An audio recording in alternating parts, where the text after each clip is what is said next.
Good afternoon, everyone. I want to thank you for being here, those of you in the media, and certainly those who are up here with me. We just finished the UCG meeting next door, and I want to express my appreciation to everyone because you wouldn't be here if you didn't allow your temperature to be taken. And we're certainly doing everything that we are asking the public to do as we work feverishly, pun intended, to contain the spread of COVID-19. As I just mentioned, we just completed a unified command group meeting on the state's ongoing response. You should know that as of now, the number of presumptive positive cases in Louisiana is at 67. The latest numbers came in just as we were finishing our meeting, and we're still getting information on the parishes where those cases are located. That information will be updated on the LDH website by 5:30 this afternoon. I can tell you that we have received our first two positive confirmations from the CDC of cases that we had presumed positive to begin with. But I really don't want anyone to attach a lot of significance to that because we have practically 100% confidence that when someone is presumptively positive from a test that they are in fact positive. We're seeing the numbers rise rapidly, which is what we anticipated would happen, and that is why we took the measures that we did yesterday and really starting several days ago. We know that we have a relatively high number of cases based on our population. The latest reports, for example, out of Texas showed that they were reporting 39 cases, and they have 6 times our population. So the biggest concern that I have is that it appears that if you look at cases per capita, we're number 3 or number 4 in the country, something in that neighborhood.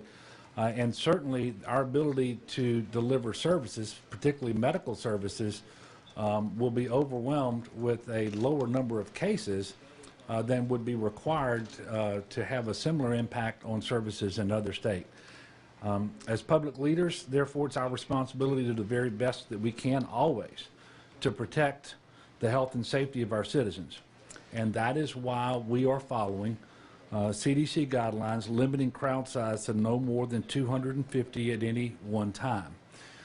And we are continuing to ask individuals who are older, and you know, I'm just going to tell you what I've been told on this, is the first age at which we start seeing more serious complications related to exposure is the age 60. And then when you get to 70, it's even more pronounced, and 80 is obvious, and above, it's even more pronounced. So if you're an older citizen, or if you're a citizen with an underlying chronic health condition, you really need to be limiting your interaction with other individuals and in crowds at this time. To be clear, however, at no time did my proclamation cancel any church services.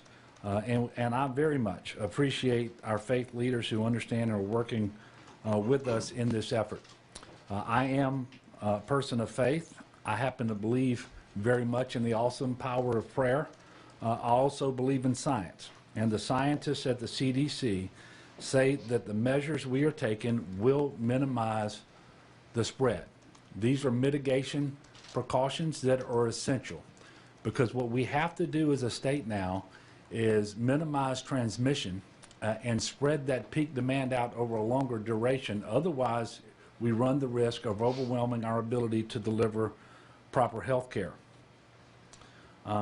In addition to my own proclamation, 2 very important things happened in Washington yesterday. The first is the nationwide emergency declaration signed by the President, which we very much appreciate. And the second is the Family First Response Bill, which passed the U.S. House of Representatives. We also appreciate that. We will be looking at both of those instruments to identify any and all federal aid that we can take advantage of in Louisiana, whatever opportunities, whatever flexibility, whatever funding. We're going to be doing our very best to identify those benefits and apply for them and make them available just as soon as possible. I'd also want to make you aware of relief efforts being put in place by the Baton Rouge Area Foundation here in Baton Rouge. BRAF has started a charitable fund to make grants to Louisiana nonprofits that are expected to provide relief during the coronavirus pandemic. The funds will be used for feeding and caring for older citizens who can't leave their homes during the outbreak or who are quarantined. The fund can also be used for unexpected needs which may arise while we respond to this health emergency. To make a donation, and I encourage people to do so and be generous, not only to this but to all of our relief aids, but to make a donation to BRAF's Emergency Relief Fund, please visit braf.org, braf.org, and click on the link at the top of the page. And finally, I want to impart information that I do at every opportunity. It is essential that we minimize the spread of coronavirus. Every single person in our state has a role to play. And the degree to which we are going to be successful is going to be determined by the percentage of people, the number of people are out there who comply with these precautions. So I'm asking, please wash your hands frequently and for at least 20 seconds with soap and water. Cover your cough or sneeze with your arm. Avoid touching your face. Routinely clean and disinfect frequently touched surfaces. Avoid close contact with others. Practice social distancing as best you can. And stay home if you are sick. Stay home if you are sick. And I want to make a point about this and why it's so critically important.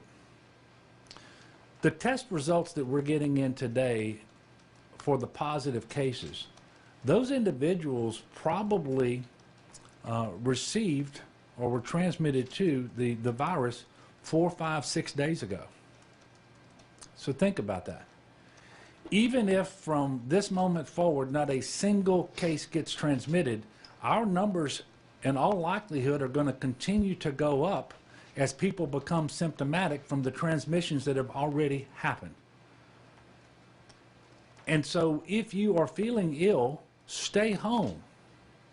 There is a chance that you have the coronavirus and that social contact with others, being in close proximity to others, will unnecessarily expose them to the risk of spreading a coronavirus, even if your symptoms are relatively mild. Every citizen has a role to play, and I'm asking you to do that. You know, Louisianans have always been at our very best when there are challenges out there. This is one of those challenges. It is time to be good neighbors. It is time to think of our brothers and sisters, especially those in those categories who are most vulnerable, the elderly, and those with underlying health conditions. If you have any questions regarding the COVID-19 virus, we encourage everyone to call 211 for more information. Again, that's 211 for more information on the coronavirus. The next scheduled press briefing will likely be Monday. Obviously, if the circumstances warrant and we have updates to share between now and then, we will certainly do so. And at this time, I will take questions. Yes, sir. Our temperature was checked before we came into the building. Do you encourage other places and people to do that? Yes, I do. And so, you know, we have essential leaders coming in from around the state, state and local, as you can see on the stage with me, into this building. And one of the things that we want to do is make sure that people coming in here are not potentially spreading the coronavirus or potentially other illnesses as well. And so we are temperature checking individuals, and if you have a fever that's unaccompanied by a cough or other flu-like symptoms, then you don't need to do anything other than go home. And fever is anything 100.4 or more for this purpose. If, however, you have fever plus cough, other flu-like symptoms, then you need to take a flu test. If you take the flu test under that circumstance and you are negative, then you need to take a COVID-19, a coronavirus test. And so that's what we've implemented here. I think you're going to see something similar at the state capitol, and we have some legislators here where they're going to be doing that as well. Yes, sir. Governor, can you tell us how many cases are at the Lambeth House in New Orleans so far? 9. Still 9? 9. Can you update? Well, with a caveat, we don't. I don't know that we have all of the information with the batch that just came in, but subject to an update, we have 9 cases at the Lambeth House. Were any of those cases in East Baton Rouge Parish or surrounding? Not to my knowledge, but there's not perfect information on a few of those positive cases related to parish of residency. We will be updating that just as soon as we possibly can. Yes, sir. Your proclamation sort of left it up to school districts if they're going to provide free lunches for students still, if they're able to. Yeah. Is there anything the state is doing to help local school districts who might not have the ability to do that, and also to provide distance learning, online learning? Well, all the school districts have the ability to do it because they have lunchrooms. The waivers from the USDA have been granted. And, you know, for example, I will tell you what I know they're doing in Caddo Parish. They have identified a number of schools, and I think it's 12, I'm not certain, where during meal times you're going to be able to drive through with the students and pick up meals to go. So they will be bagged breakfast and lunch and so forth. I guess it's technically true that my proclamation left it up to them, but I think the word is that they shall do it to the extent that they can. And I think that making this nutrition available to our kids is extremely important. And so this is something that the Department of Education, under the leadership of Beth Ciano right now, is working with all the districts. And it is my expectation, quite frankly, that this will be provided in every school district. I can't tell you that will be the reality come Monday, but that's what we're anticipating. Yes, sir. The president was talking about drive-through testing sites. Yeah. Are you guys considering that at all? Yes, in fact, we are in communication with FEMA and the Health and Human Services in Washington, D.C. It's at the early stages, but we have been offered an opportunity to create at least one of those drive-through test sites in the New Orleans area. I don't have any information right now as to exactly what that's going to look like when it will be set up, but we are working with them. We're certainly not going to turn down an opportunity like that. As soon as we have more information, we will put that out and make it public. Could you talk about test kits? Do we have enough? There's more coming in? Or?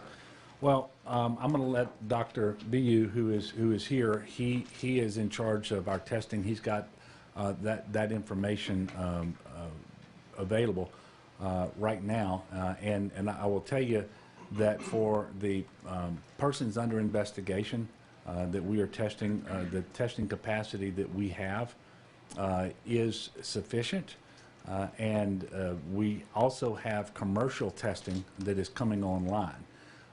We are conducting testing at the public lab, the state public lab here in Baton Rouge 3 times a day, and we're providing the courier services to move samples in order to keep up with that pace of testing. And we're going to see over time more commercial testing come online. We know, for example, that we have healthcare providers that are using LabCorp and other private labs in order to test for the coronavirus as well.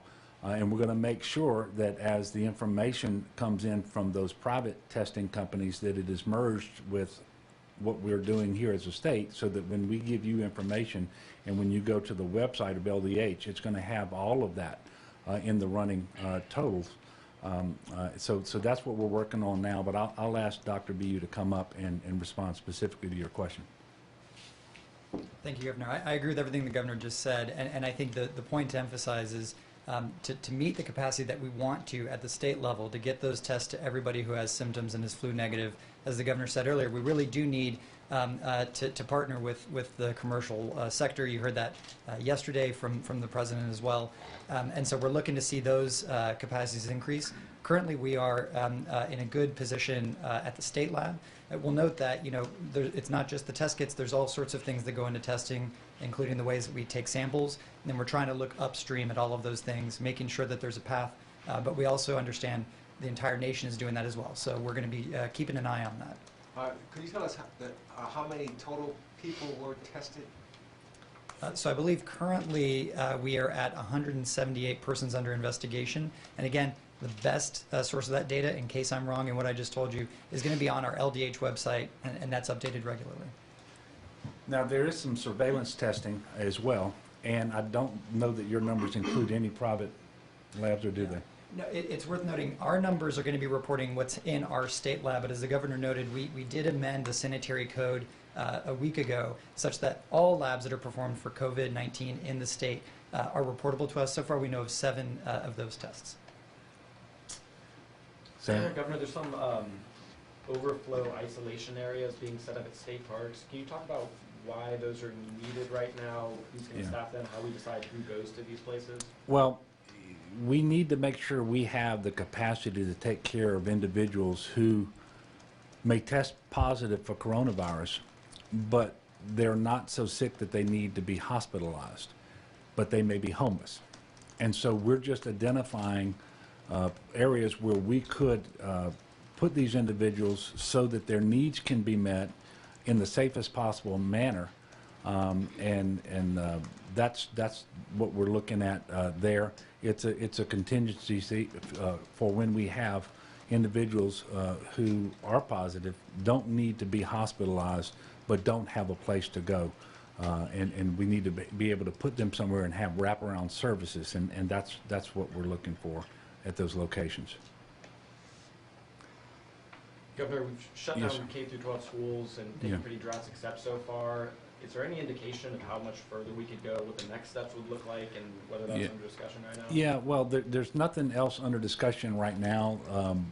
There are not a whole lot of other things that can be done. There are a couple, and they get to be more drastic. You only have to look at New York, for example, that actually established a containment zone and is limiting movement in and out of that zone as a mitigation measure. So the additional measures are very restrictive, and we don't have a recommendation from CDC and to do those things yet, because the facts on the ground don't yet warrant them. But there are a couple of other things that can be done. Any other questions? Governor, do you think the legislative session should be suspended?